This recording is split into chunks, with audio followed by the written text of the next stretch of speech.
What's up, everyone, and welcome back to the Mom Existence podcast. I'm so happy you are here. It is the first episode of March, which is hard to believe. I don't know. I'm happy February is in the rearview mirror and we are here in March. We have sprang forward and ready for that extra daylight. Ready. I am ready for spring and summer. I wanted to say summer, but we have to go through spring first. I don't think any parents are fans of daylight savings. Okay. I know this one is a bit trickier, probably not as shitty as the fall back, but this one's just like a bit trickier with, putting your child to bed and it being technically an hour earlier, but these things do take time. And I kind of forgot about it and just dove right in, which I like to do sometimes. It's like, just wing it and figure it out. But so far, so good. My son is just recovering from having a terrible cold flu, which I had, but not as bad as him. I mean, he's 2. So obviously sometimes sicknesses and their little immune systems are not quite as built up and strong as adults. And he was down and out for like a good 6 to 7 days. It started on a Saturday, which was the day we were having his birthday party. Just out of nowhere.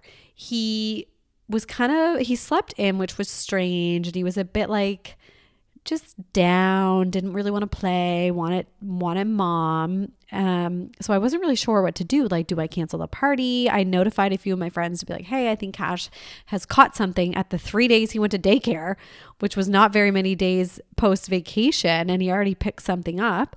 And we did it anyway. I thought it's after his nap, I'll give him some Tylenol, see how he does. And he did wake up pretty happy, definitely not himself.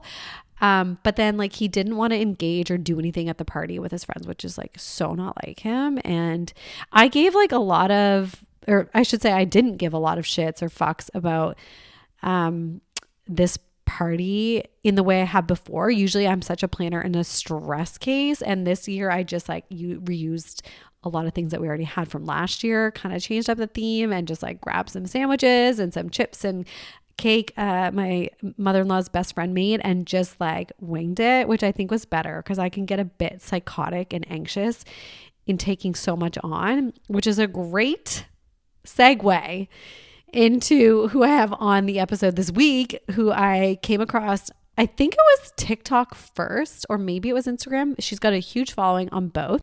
My guest is Paige Connell, who is a working mother of 4 who shares amazing insights into the mental load of motherhood.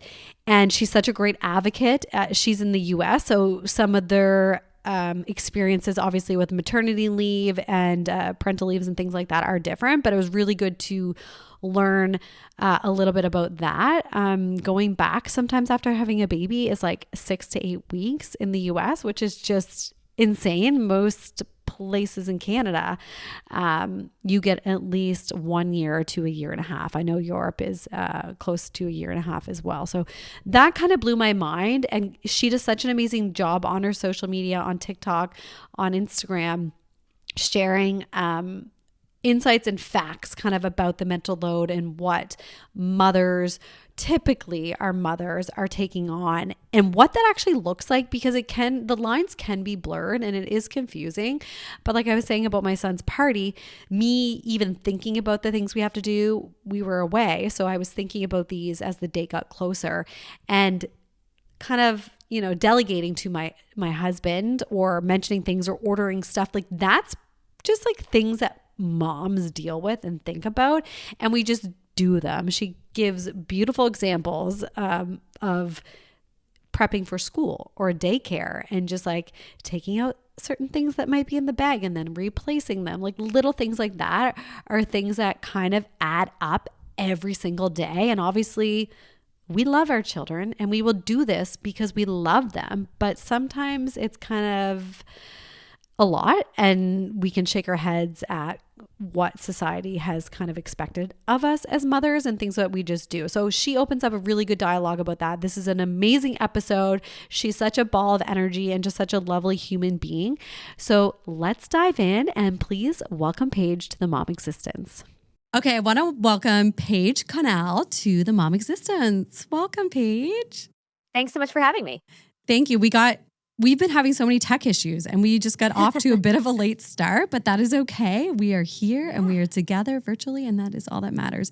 Okay, Paige, there is so much that I want to talk to you about because I came across your Instagram, and also people have sent me, like, the Mom Existence Instagram is like curated aside from my like own personal account, like just for mom and parenting things. And I feel like you constantly were coming across my feed, and then people would send me your reels being like so relatable or like, this is hilarious. So I'm so excited that you're actually here to kind of talk about your path through social media, TikTok, Instagram, sharing a lot of truths about parenthood, especially like the invisible load, mental load, default parenting, and themes and topics that are coming up more and more. So I first want to ask you, because where are you in the States? Massachusetts. Okay, so you're in Boston, and it blew, or sorry, not Boston. Are you in Boston or where in Massachusetts? I'm outside of it now, but same, you know. But it blew my mind when I saw that you only got 8 weeks maternity leave and how different it is in the US versus Canada. I'm in the East Coast of Canada. So what was that like, only being able to kind of like be on like a traditional mat leave for 8 weeks? Yeah. So what I will say is there are some layers to this conversation, right? So when I had my first two children, I was a foster parent. And actually, Wow. at that time, I was able to take 8 weeks of leave when they came to live with us, which was amazing. So, I got 8 weeks of paid leave. And that experience was different because my kids were 1 and 2 years old. So it wasn't as if had given birth or was recovering, but I had welcomed two toddlers into my home, Wow. and they were getting to know me and I was getting to know them. And, that was such an important time, and it was so incredibly valuable. I wish I'd had more time with them. I mean, I think back on it now, because I have a 2-year-old, and I'm like, could you imagine if somebody just took her out of our house today and had her go live with someone else? I cannot imagine it, right? And that is what No. happened to my two oldest children, and the idea that I only got 8 weeks to spend with them, like, really closely still makes me sad. They're now 6.5 and 7.5 and thriving, but still, I really wish they had had more time and I had had more time for all of us to just figure life out as a family. Um, and then with my first biological child, I had 8 weeks. It was the pandemic. We were working from home. There was no such thing as childcare at the end of 2020, at least here in the US. And so it was this weird experience where I technically had 8 weeks of paid time off. But when I went back to work, I still had her with me at home.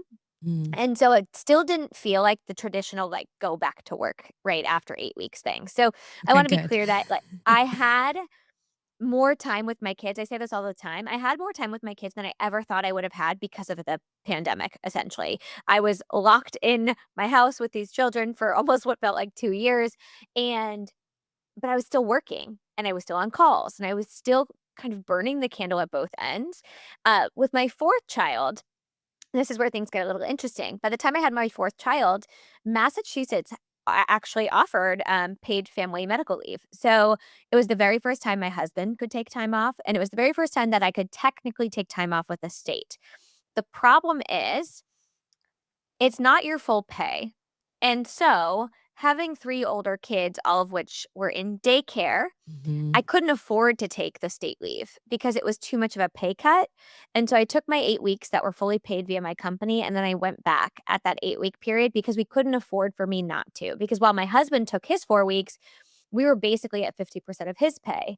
And one of the other things in the US that I know a lot of people know is that our childcare is incredibly expensive. So we Mhm. couldn't afford to take a pay cut to take the maternity leave that I wanted or the paternity leave that he wanted, even though it was available to us because of the cost of childcare. And so it's so sad because with her I actually had a C-section hysterectomy. So I had a long physical recovery, obviously, and was back to work at 8 weeks with this, Wow. baby, and still not really feeling fully recovered, physically. And yeah, it's sad, and infuriating that we don't have more time, with our children. And I just think about all of the benefits we would have if that existed, not just for us, but for our children, for our country as a whole.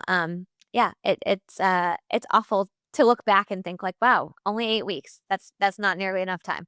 No. And just reflecting on the early days of motherhood and how hard and precious. And then you have the C-section and the hysterectomy on top of that. Like I Mm-hmm.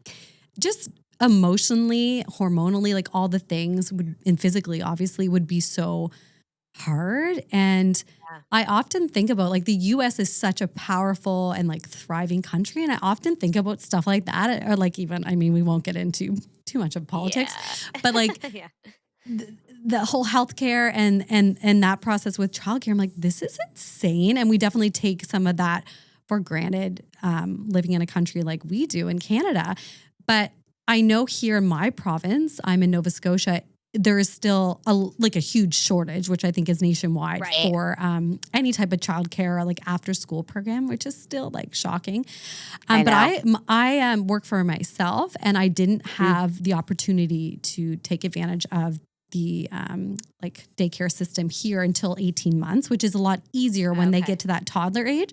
But it was challenging for many reasons, but I'm so grateful I had that time. So I just can't imagine. And my heart goes out to people in other countries or the states that like literally what's the alternative, right? Like they don't have an alternative. Like they just No. have to make it work for, so many different reasons, but it's sad. That makes me sad. It is sad. Yeah, it is sad, and I wish we had better supports for parents, and I think that experience ties into a lot of what I talk about when it comes to, gender equity or the mental load, because when we don't have affordable childcare, we don't have parental leave, all of these things kind of muddy the waters as to what our experience of motherhood looks like, right? Hmm. Because it just changes the dynamic, and so, yeah, I think it's this paid leave thing is actually a huge part, I think, of the conversation overall. Yeah. So how did you get started in sharing this stuff online? I think it was TikTok I read first before you Yes. kind of moved more openly to Instagram. Yeah, so I've been working in operations in the direct to consumer e-commerce space and probably for about 10 years. Prior to that, though, I will say this. I did go to school for broadcast journalism. So, like, it's not Makes maybe sense. surprising that I have shown up in this way now that this is a medium that exists. It didn't really exist when I was 22. Right. And so I have worked in operations for the last 10 years, and one of the brands that we were representing at the time was a founder led brand. And the founder was fun and goofy. And anytime he would get on TikTok and make like a silly video that went viral, we would see great sales. And so we were trying just to better understand the algorithm. And I had been on TikTok for probably about 2.5 years consuming. Like I loved TikTok at that point. I was always watching it. It was my favorite platform, but I had never posted. I used to call myself a lurker, right? I'm on Instagram, I'm on TikTok. I'm not posting anything. If you go to my personal Instagram, I posted like 3 times a year, maybe. And so I decided one day that I kind of wanted to learn about this algorithm. And I made a silly handle because everybody's handles were like a pun back then. And I posted a video. I posted a stitch. I saw a video that was about like the best time to have a kid, the best time of year to have a kid. And I made a stitch to that video and it resonated with people. It did really well for my first ever video on a platform. And I just started to share my experience of being a working mother. And I would talk a little bit about my marriage and about childcare and navigating the workplace with kids and all of these things. And eventually, kind of found my niche and found this following really I didn't intend to do it. I will say, once I started to gain traction, I decided to take it more seriously. I felt a sense of responsibility to the women who were following me to be really intentional about how I showed up on the app. But at first, it was really just to learn and to have fun, and did not want anyone to find me. I feel like everyone in the TikTok like world more so than Facebook or Instagram feels Mm, that way. It's kind of like a different outlet because you're not sure where it will go or who it will reach. So people are a little more like raw and unfiltered, yeah. which is probably part of the beauty. And TikTok is such a crazy space because I'm not really that present on there, but I used to post just like random stuff with my husband during COVID, get like views during pregnancy, and then I stopped for like years. And then when I post now, it's like 76 or like 300. I'm like, I when you know, fall yeah. off, like you've moved on to a different world. Like you're not in the algorithm. Yeah, I mean, the algorithm wants you in the algorithm Mm. often. I will say to your point, I felt safer posting on TikTok because at the time it just wasn't a platform where the majority of people who know me in real life were, and that's also just not how the algorithm works. It doesn't send you to your friends, it sends you to everyone. It Right. sends you to anyone that they think will resonate. And so that's the beauty of TikTok is any person can really grow a following. Whereas Instagram, it's definitely much more heavily weighted to how many followers you have, essentially. Mm-hmm. And I was really hesitant to get on Instagram. I didn't get on Instagram for almost a year after posting on TikTok because I was like, no, I do not need my I feel more aunt free to in see this. TikTok. Yeah. Yeah. I was like, somebody's gonna see me. Somebody I know is gonna see me. And I feel much more safe on TikTok. But I've really enjoyed posting on Instagram. I've really enjoyed that community. And like, yes, I get messages from people from like elementary school. And I'm like, no. I wish you hadn't found me. Here I But am. honestly, it's been fun. It's been an interesting experience. It's a really yeah, social media is a weird place to work. Oh my gosh, absolutely. So do you, in saying that, like, is there, because you are advocating for a lot of things, you are speaking your mind and on topics, Mm. I don't want to say that they're not, maybe like men sometimes are probably like rolling their eyes, just like Yeah, more, sure. with a big brush, we'll paint that. But what kind of backlash do you receive, if you do receive any, from some of the like messages that you're putting out there? Mm. I mean, if you look at any of my comment sections on Instagram, they're pretty brutal. I don't think I there's need one to that I could start say is looking in safe. comments because I don't look in comments. And I know people like go on TikTok Mhm. and they're like, I love getting in those comments and reading. But like, Yeah. are people just disagreeing or opinionated kind of obviously? It depends on the video and it depends what I'm talking about. I will say it's every video, I think pretty much the way the algorithm works for everything is that like it shows your following first, right? So at first the comment section is great and it's a really great Supportive. place to have yeah, it's supportive, but it's also a really great place to have conversation about these topics. They talk a lot about the experience of being a wife and a mother and some of the things that make it hard and how do we combat those and what does that look like? And so the comment sections tend to be pretty productive at first. Hmm. And then I like to say it hits the other side of the internet, right? It gets served to the people who maybe don't agree with the message or don't resonate with the message. And in my case, that is typically men. Hmm. And unfortunately, a lot of the commentary is pretty harmful. It's pretty hateful. It's pretty angry. It's pretty mean. It's pretty yeah, it can be pretty bad, and I get messages every single day from women saying, how do you deal with this comment section?" And my honest answer to that is I don't. I don't go in it. Once it hits that side, I have to politely fully, like, bow out. I'm done now because it's not really productive to have conversations with those No. types of people.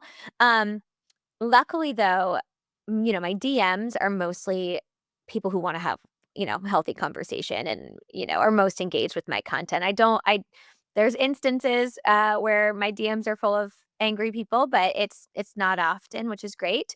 But yeah, I think that's kind of part of the way the internet functions these days, is it kind of wants to bait people into these kind of big Hmm. emotions and my best advice to anyone is just not to engage unless you think it's a productive conversation. And sometimes it is, but most of the time, at least in my comment sections, with these men in particular, it's not.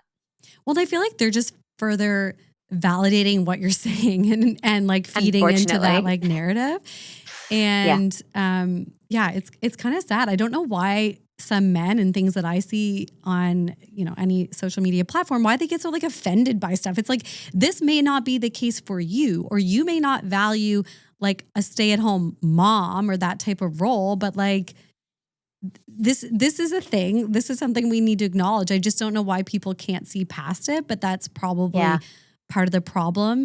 And you had posted something talking about in the newborn days, let's say the husband or father or the other parent needs to rest more and not maybe participate in like night feedings or whatever happens in the early days in the nighttime because they have to get up. Maybe they're getting up and going to work, let's say.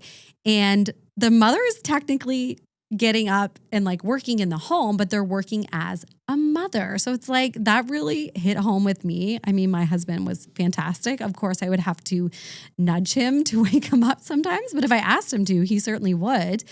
But that we devalue the work of a mother taking care of a newborn, which is the hardest job, and you are emotionally, physically, hormonally drained, and especially if you're breastfeeding. I just don't understand why we can't like support mothers as a whole in that role, especially in the beginning. And why do you think it's so hard for people to understand how hard it is for mothers traditionally in the beginning? Sure.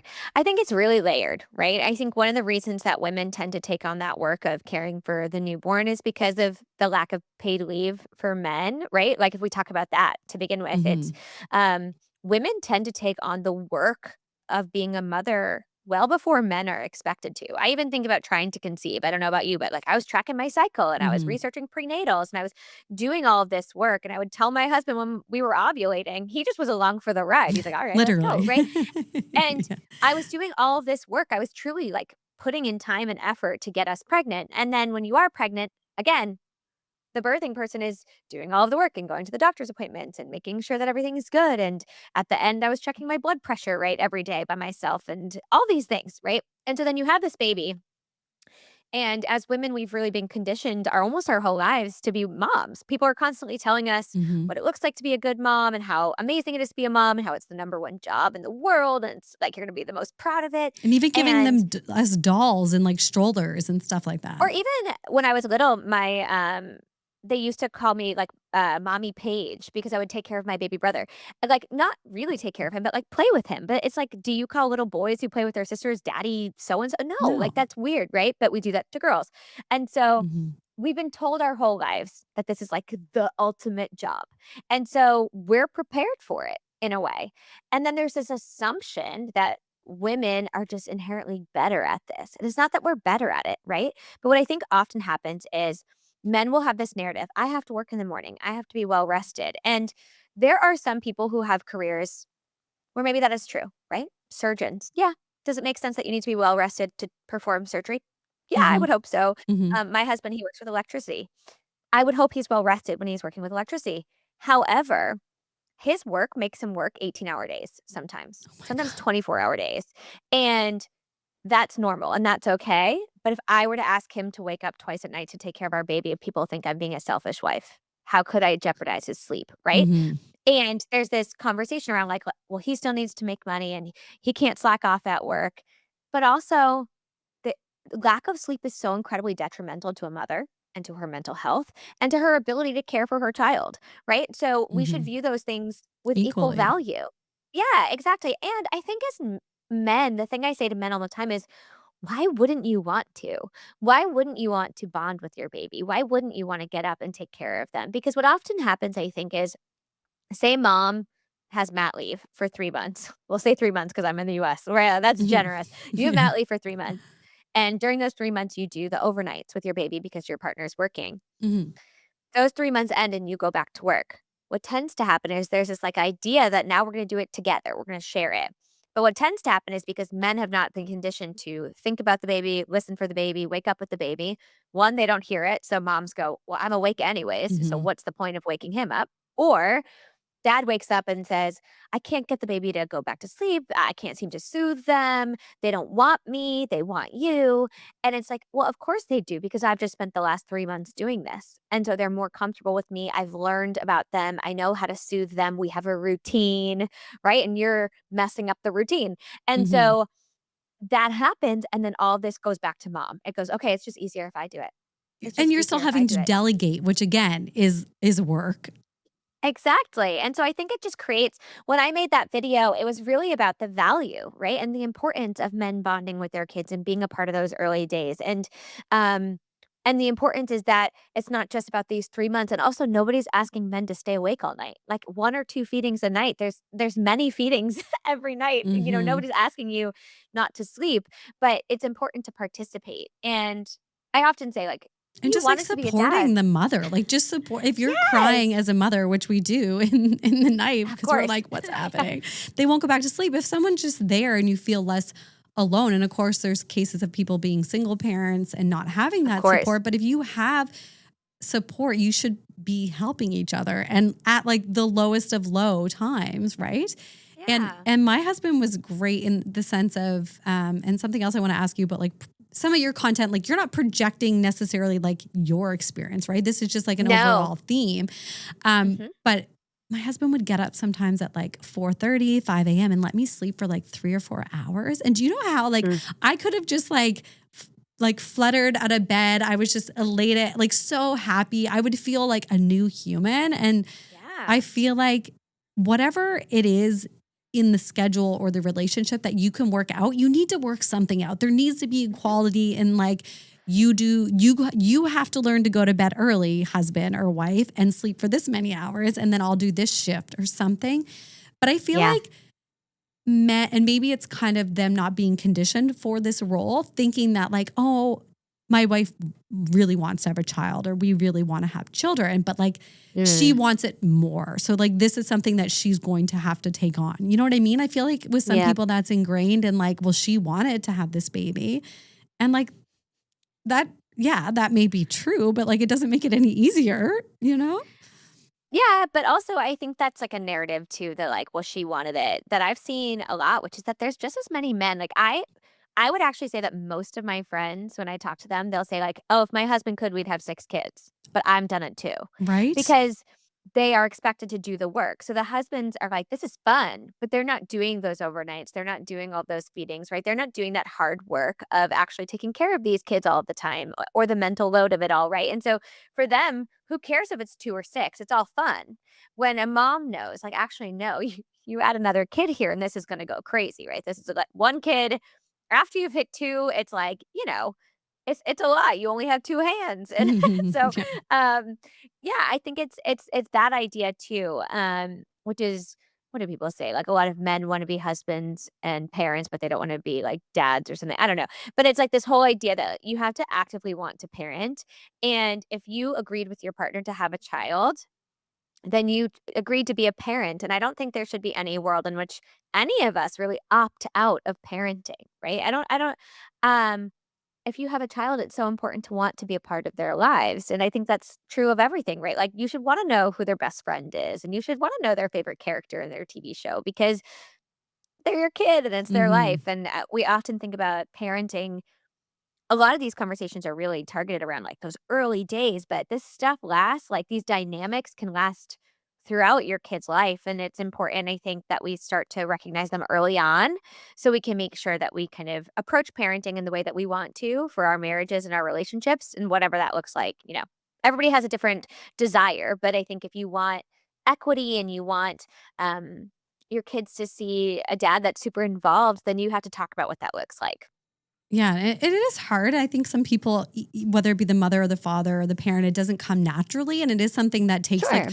I've been learning more recently about the word matrescence and like how it takes 2 to 3 Yeah. years for women, just like adolescents, for you to go from who you were, like who I was as Ashley, into who I am now as a mother. And my son is almost 2 in February. So like, I that resonates with me so much. And it's so annoying when people say it gets easier, it gets better, it gets easier. And you're like, when the fuck is it going to get better or easier? Because Yeah. it's when you're in it, you can't see beyond that, but it does take Mm. time. And I think a big piece of it is just getting more comfortable with like your new life and reality, and your hormones are starting to rebalance and everything. But then some people, like I have lots of friends that then they're pregnant again. I don't know Yes, the, I was gonna say, ages yeah, of your kids. So then that's like, prolonged yeah. year by year. So then one day you're probably Mm. like, okay, I can feel more like Paige or I feel more human. But we go through so much as women. I'm like, the least you can do is wake up in the middle of the night and like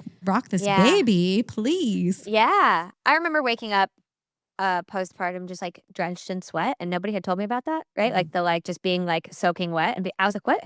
What is happening? What is going" like, there's so much that we don't know about what happens postpartum or how long it takes, and I actually had a video once where I said something like, "Oh, she was newly postpartum, her baby was, like, 4 months old," and so many women commented like, "That's not newly postpartum," and I was like, "What?" Oh, I was like, please. 4 months? I was like, I consider, like, the next 5 years postpartum, like, that this is Yes, a lot, forever.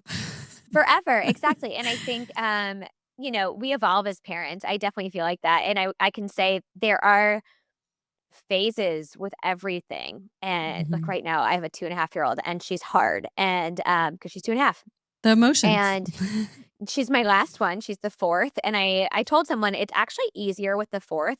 She's being crazy, right? I'm like, "She's being crazy." But I have so much more tolerance for it now because I know this is the last time I'm going to do this, and Mhm. I know what I'm doing now, and I feel much more confident in it, and, I will say that, like, when you have multiple children, they're all so different and you go through different things, but you learn so much and you gain more confidence. With those first ones, like, not only are you learning what it's like to be a postpartum person, right? Like what it means to be postpartum, but also what it means to be a mother and what it means to find yourself outside of motherhood and marriage and to prioritize yourself. And I have more friendships now with my youngest than I did with my first, right? And so it was much more lonely too. And that's a big part of Absolutely. motherhood, I think, is the isolation in those early days, especially if you don't have, a solid group of mom friends, that can be really hard. Absolutely. And a part of the reason I wanted to start this podcast and this community is I had so many friends that had children, and like my husband has two older sisters. We were very involved in our nephews and nieces' lives. And I was still like shaken when I became a mother because I thought like, Mm. were they struggling like this? And they never told me, or I didn't know how to support them or for them to talk about it with me because I was not a Yeah. parent. And I think it's getting better. Obviously, social media can be positive and negative, but there are ways you can now see what people are experiencing if they have like anxiety or postpartum depression. There's lots Mhm. of accounts out there that women are very, very open about what that's like and not to feel so much shame. That's what I felt like, a lot of shame around just not wanting to be at home and wanting and being jealous of my husband working again. And I was like, I want to do that. I'm so Yes. jealous. You're going to a meeting or you get to go for lunch and do whatever. Like I was jealous, though I was so happy.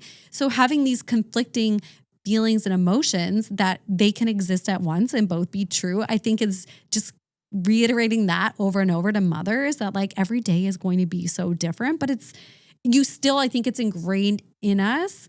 Like I'm a late 80s baby, is like you just have that guilt and that shame that is there and you need to figure out how to kind of like deprogram, but it's hard. It's Yeah. really hard. It's really hard. Yeah, all of it is hard. And I think I've heard so many times from friends that like they're like, I was so angry after because I felt like nobody told me what was really gonna happen. And then they would talk to somebody and they'd be like, "Oh yeah, that happens." They're like, "Why didn't you tell me? Why did nobody tell me No, this?" it's Which is part crazy. of the reason why I talk about what I talk about. Because my stuff isn't necessarily about being postpartum all the time, but it's about all of these things that really made motherhood hard for me, and it made my marriage hard after kids, and Hmm. I had no idea, and then once I started talking about it, everybody was like, "Yeah, me too," and I was like, "What?" I was like, "What?" I was like, "I thought I was the only person over here kind of hating my husband after having kids, and I have no idea why," Isn't that and funny? yeah, I mean, like, I was so lonely in it during the actual, like, lived experience of it all, and that's one of the reasons I talk about it so much is because I don't want any other mom to sit there thinking, "Well, I messed up. This is my fault." When in reality, this is happening to so many of us, and we're Hmm. just afraid to talk about it with each other, or we feel like we're the only ones, and we're not. We're definitely not. Just normalizing it. And I feel like I was the exact same way that like it would be in the middle of the night. My son would be sleeping in the bassinet in our room and he's not sleeping or he's crying. And my husband and I are whispering, trying not to disrupt him. And I'm like, saying it with anger and whispering, but being like, I never wanted to kill you more than I do right Yeah, now. And the like him being rage. like, I can't hear you. Yeah. Just like those moments when you're at your breaking point can be so, Mhm. so, so, so hard. And obviously Yeah. every relationship is so different and people could have like 3 kids or like twins, whatever it is. And there's so many layers to it, like you said earlier. But I can remember even him saying like, oh, what do we do when, or like, how do we do this? And I'm like, I don't know. Like, I've never been a Yes. parent. Like, Google it. Like, I have no fucking idea. Like, I'm sorry to swear, everyone, but No, I mean, I don't and worry. he like caught on. It's like we have a startup and we just figure shit out. No one tells us what to do. So I'm like, just figure it out. And like over time, he realized that, but I'm sure there's times when I lean on him. But I think like that whole like default parent thing, like I'm not signing up to be the default parent, but sometimes it just naturally like gets put on Yeah. the moms. Yeah, the default parent thing, I just recently had a conversation about this, which is I made a post on LinkedIn, I think it was, about the default parent, and somebody commented like, "Oh, I like to call it the lead parent." And my response to that was like, "Yeah, I like the idea of a lead parent, but a lead parent insinuates that there was some sort of like raising your hand to be the parent in Yeah. that position, right? There's some sort of like empowerment and accountability. The default is really like you're the default." And my husband used to come to me and be like, "What's her nap schedule now?" And I'd be like, I don't know. I Googled nap schedules for 8-month-olds and I'm just winging it over here. So you could also do that in your free time instead of watching like whatever woodworking video you were just watching. Like I'm that's what I'm doing with my free time is I'm trying to Or like figure out. taking care of babies course. Like I made my husband watch that. I was like, you need to watch that. But again, it was me Yeah, yeah, researching and it's doing that. that. Mm. Yeah, it's that doing that work, right? Of bringing them along for that conversation and saying like, "Hey, I did the same thing. We did taking care of babies for the first baby for those like first 0 to 4 months or something like that. And we sat down and we watched it. But then after that, somehow I became responsible for like keeping like going back and seeing the nap schedules and the feeding windows and all the things. And Hmm. um it's a lot of work, right? That's a lot of work and it's we don't know what we're doing. I've never fed a baby before. I Well, it's don't just like the know. newness. It's like starting any new Yeah. job or any new role. If you move to a new country, whatever it is, when something's new, you have to like navigate Yeah. things differently. You have to use new resources. And I feel like that's what's happening. And like, Mhm. I think a lot of the time I'm a bit obsessive with the more information, the better. So like I would just Mhm. initially take that on, but yeah, it can get like frustrating and draining and strain on your marriage at times. That's Yeah. 100% for sure. But yeah, it's difficult. Like my husband and I want to book a trip and I'm like, I hear the dates, like this works. I don't like, do not ask me. Like I just send me the itinerary in my inbox because like I am not making any decisions around this. Yeah, yeah, I'm drained. yeah. I'm The done. decision fatigue. Yeah, for sure. Yeah, I mean, that's a big part, the whole, like, "What's for dinner?" It's like, I don't care, Hmm. honestly. I don't even care what I eat anymore. I've said that before, like, as a mom, I don't Yeah. even care what I eat Cereal, because 'cause like I'm so whatever. yeah, I'm so tired of thinking about food and talking about food and making people food. I'm like, "I don't care what I eat. I'll have an apple for dinner." Like, I don't care. Seriously. Um Yeah, I think there's so much of that that we don't realize about motherhood until we're in it. There's no way to know what this experience will be like until you're actually in parenthood and kind of walking through this because, even people can warn you and it's still difficult to know, truly. Yeah. And I remember people saying how hard it would be and the sleep deprivation, but I remember just Yeah. like overall hearing it would be so hard. But no one, I had a conversation with someone earlier about this, is like no one talked about that identity shift, which is something I'm exploring so Mm, much more. And I wish that, and I think it's getting better in terms of like what we're talking about with the fourth trimester. But I wish that people kind of talked about that identity shift, how hard mm, that was, that I could never pinpoint why I struggled so much or what was so hard about it. And it was that, right? So I feel like yeah.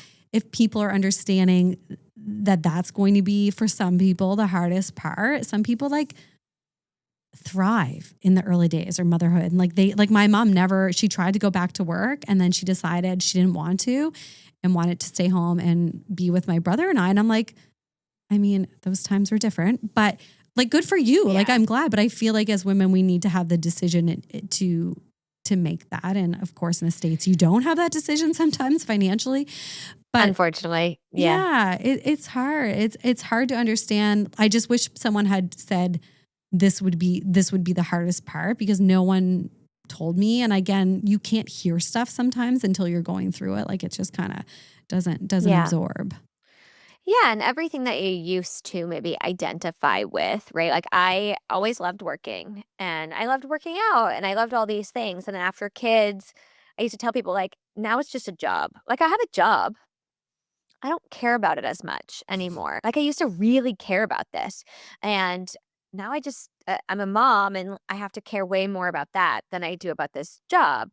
I will say this new job I have, what I do now, I care a Hmm. lot about, right? Yeah. But this also happened after my 4th child, when I was much more secure in who I was as a mother and a person and where I wanted to spend my time. And I think that's the other thing about motherhood is it can sometimes shift your perspective. And for me, it was like, if I'm going to work a lot, let it be something I'm crazy passionate about. Let it be something that I'm okay losing sleep over because I'm going to spend bedtime with my kids till 9 p.m. and then work on my computer until 11:30 at night, and I wanna really care about what I'm doing, and I think that shift also happened for me as a mother, this identity shift of how I'm spending my time, who I wanna spend my time with, who are my friends, what do I like to do, what is Mhm. worth it, and then also prioritizing that. I think you mentioned this earlier, but I think a lot about time equity and how oftentimes women don't have nearly as much time after parenthood as men do, right? There's these things called like the leisure gap and a fitness gap. Men have more time to work out than women, and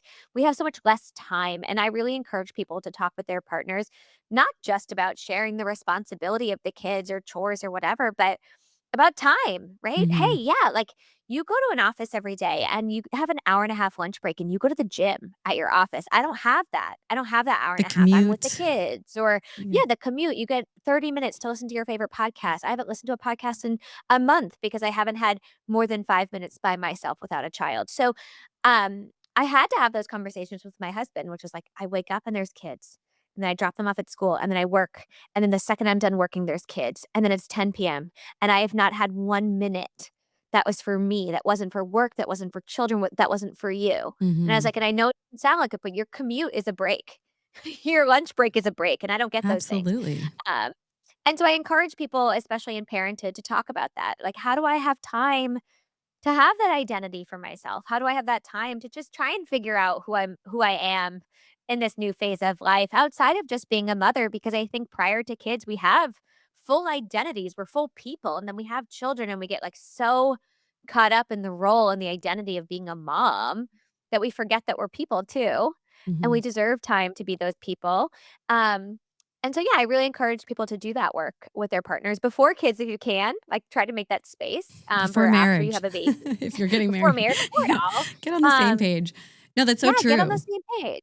Yeah, And you need a it. and that happened a lot for me, and I'm still working through that, but I think that I put out a reel, and I've got a lot of people privately DMing or, like, DMing me Oh, privately, obviously, that's redundant, but, that's the whole thing. yeah, but saying, like, "Thank you for validating this. I left my job, my corporate career, because everything just Mm, changed around, like, your mindset and, like, what you want out of life." And I think that is, like, a yeah, beautiful thing that does happen and that shift. So if you are feeling that way, lean into it. You are not alone. Um, yeah. this has been such an amazing conversation, Paige. I'm so happy. This is the Thank beautiful you. power of social media and the internet that Yes, we're able to yes. connect. And I just love what you're doing. I find you have so much energy on there and you speak so well and share so Oh, many important topics and messages that need to be thank you. shared. So keep going. And if people want to find you on TikTok or Instagram or connect with you further, where is the best place to do that? Yes, I am at She is a Page Turner on all social media platforms. I also have a newsletter on Substack where I try to kind of share more robust ideas. Obviously, social media is great, but we're semi limited on how much we can say and what we say, which is why podcasts are great too. And so you can find me pretty much everywhere at She is a Page Turner. And yeah, I'll be in your feeds. Amazing. Well, thank you so much, Paige.